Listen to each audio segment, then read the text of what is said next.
Alright! Looks like we have a new character coming to the game. Vizsla.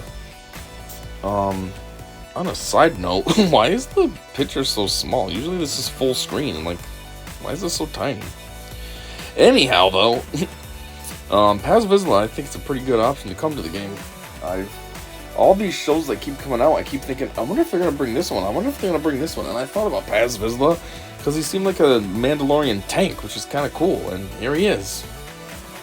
Finally in the game, so that's cool. And like I said, Mandalorian tank, that's his categories. Anyhow, in addition to this, it also says sneak peek of upcoming powerhouse. We probably won't get to that in this one, but unless he's the powerhouse, I don't know. But because this is only the dev insights, but still, all I'm saying is there's a little bit more to this, I suppose. So let's see. Key attributes: resilient, difficult to dislodge tank who protects his allies.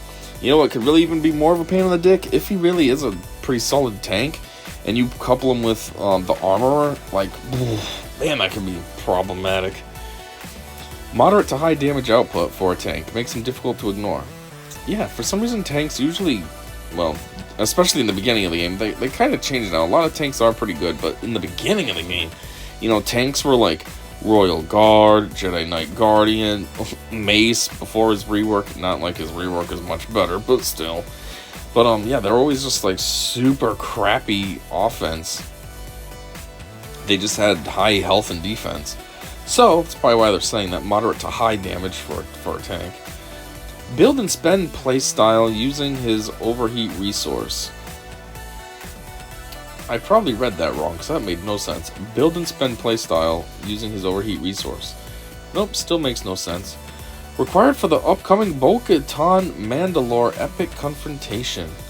Oh, so is that what the extra news is? That they're coming out with another Bo-Katan, kind of like they did with Moff Gideon?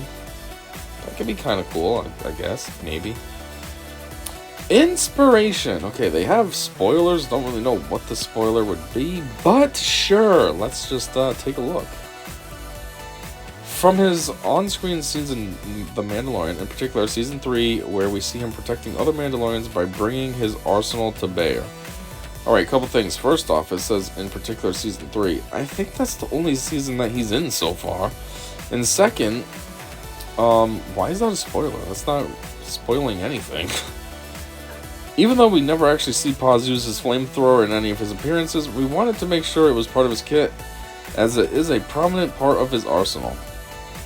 Is that true? He never used it? I thought we saw him using it once. Like, I don't think it was up close, though. I think it was like, I thought it was more like an aerial shot, like we were seeing someone else's perspective as they were coming. Like Mando was coming back to the island or something, and they were going to town. I don't know, maybe I'm wrong. Heat and overheat are directly inspired by his impressive firepower. Spoiler, okay, for what? Like his gun overheating during his last stand. Oh yeah, that's true, I remember that. And of course, giving the flamethrower more utility than just area damage. What's up with these weird spoilers? How is that a spoiler for anything? Oh, his gun overheated. Oh wow, oh, it's just a spoiler. Like, what? There is no spoilers anyways when you break it down. Chances are, most people that are dedicated enough to come to the forums and read what the forums are saying, you saw the dang show, so there's no spoiler. You already know. Like, so dumb. Strategy tips. For some reason this is bold. Stacking overheat as much as you can will help you get the most out of Vengeful Incineration's effects. That should be a period, right? Although overheat gives Paz negatives towards the tenacity, modding him with health mods is a good way of making sure he stays on the field. Overheat gives him negatives. Oh yeah, that would make sense. As I say, it gives him negatives towards tenacity. That sucks, but when you really think about it, that would make sense. You know, you'd be a little less tenacious if you're like carrying around this overheated hot gun, you know.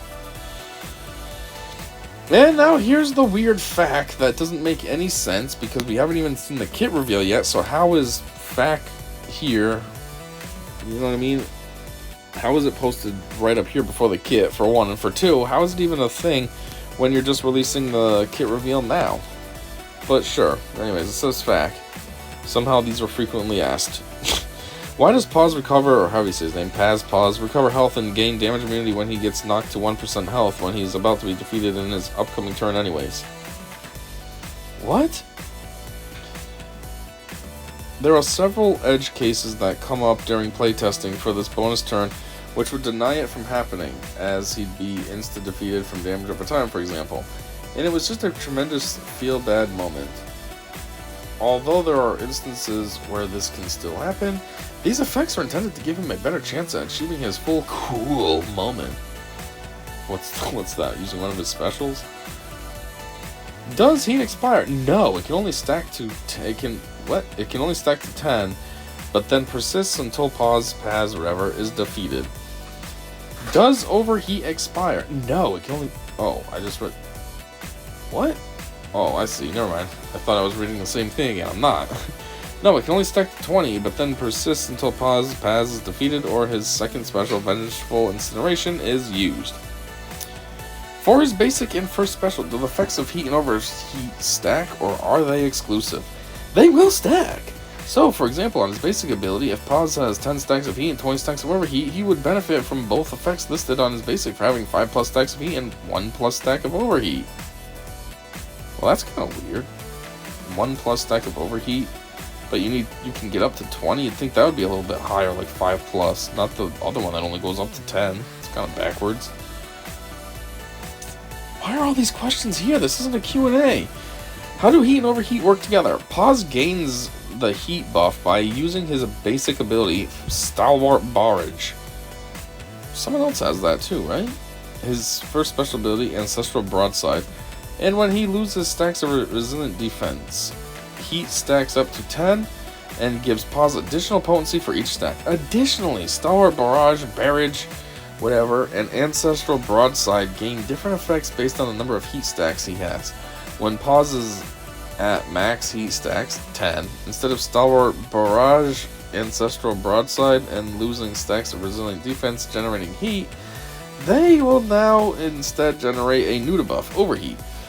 Overheat gives Paz additional offense per stack at the cost of losing some tenacity. And Stalwart Barrage, and Ancestral Broadside will have even more added effects based on the number of stacks of overheat he has.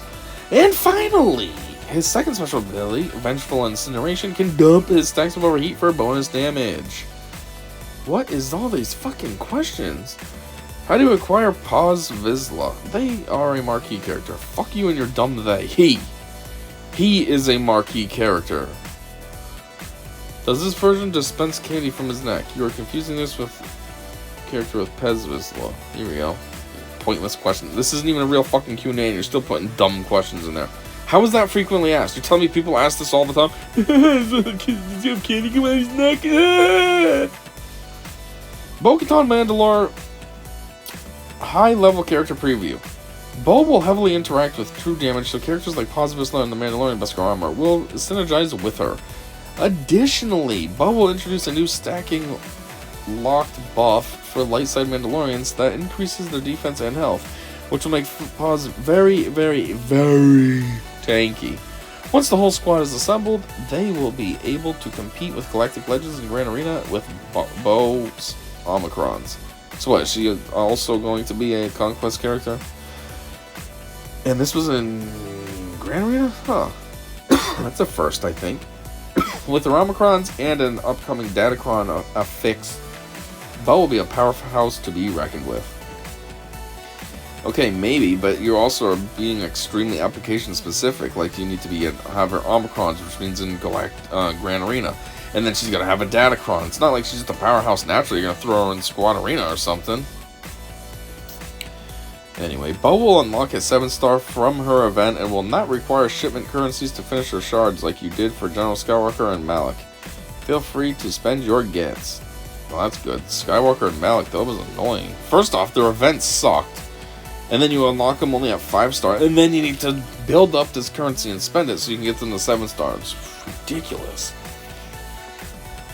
Anyways, it looks like the kit reveal portion is showing up now after this weird long Q&A. So, yeah, this very weird Developer's Insights is over. Thanks for checking this out, and definitely be sure for that kit reveal. And be sure to be around, for that kit reveal, because I hope that's way more better and put together than this weird nonsense. So, yeah, anyways, thanks, and See ya.